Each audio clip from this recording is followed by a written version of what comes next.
Right here on this bridge, a pristine vintage machine cautiously rolls forward into a world where functional utility no longer exists.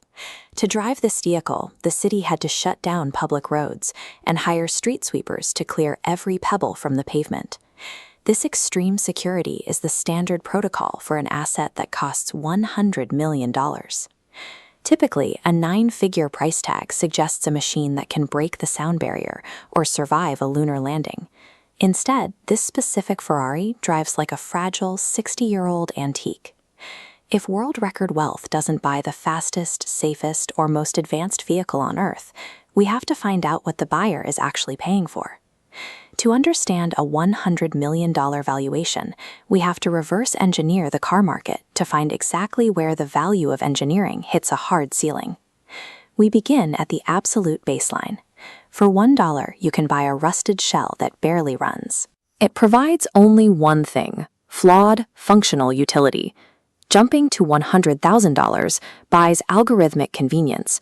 At this level, a Tesla uses software to navigate traffic, while the driver sits back with their hands off the wheel. Push the budget to $2 million, and you reach experimental technology. These prototypes run entirely on hydrogen fuel, replacing gasoline with a chemical reaction. Inside the hydrogen cell system, particles pass through a central core to generate electricity, leaving behind only one byproduct: drinkable water exhaust. Technology, however, has a limit. Once a breakthrough is made, it can be replicated and mass-produced. This makes tech-based value temporary, as every innovation eventually depreciates. If raw engineering can't push a car's value into the 9-figure range, then the ultra-wealthy must be paying for physics-defying versatility. This leads to the $300,000 survival car. This machine is armored to withstand a direct explosion, protecting the passengers from a blast that would shred a normal vehicle. At $600,000, you can buy a street-legal vehicle that extends wings and converts into a plane for immediate liftoff.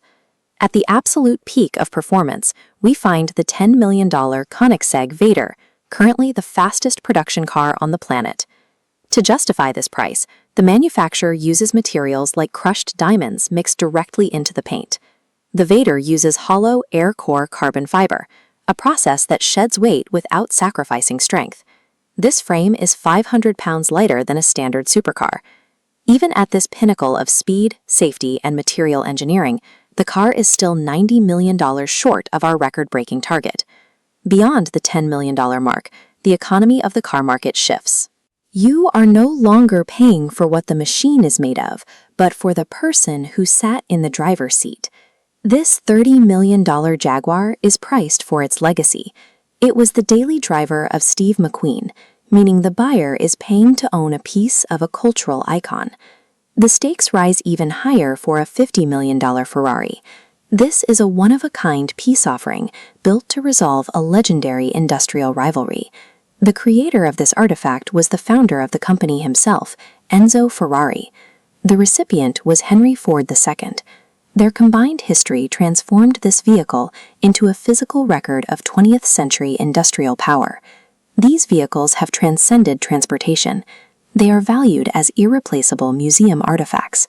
Returning to our silver Ferrari on the bridge, we can finally drop the expectation of speed or modern tech. This chassis is the first Ferrari ever created. It is the genesis of the entire brand. This chart explains the surge in value. While engineering limits plateau at $10 million, provenance, the documented history of an object, drives the price upward exponentially. A buyer at this level pays for the exclusive right to act as custodian of a specific historical moment. The $10 million mark represents the ceiling for performance. At $100 million, utility disappears, and the value lies entirely in the machine's status as a historical artifact.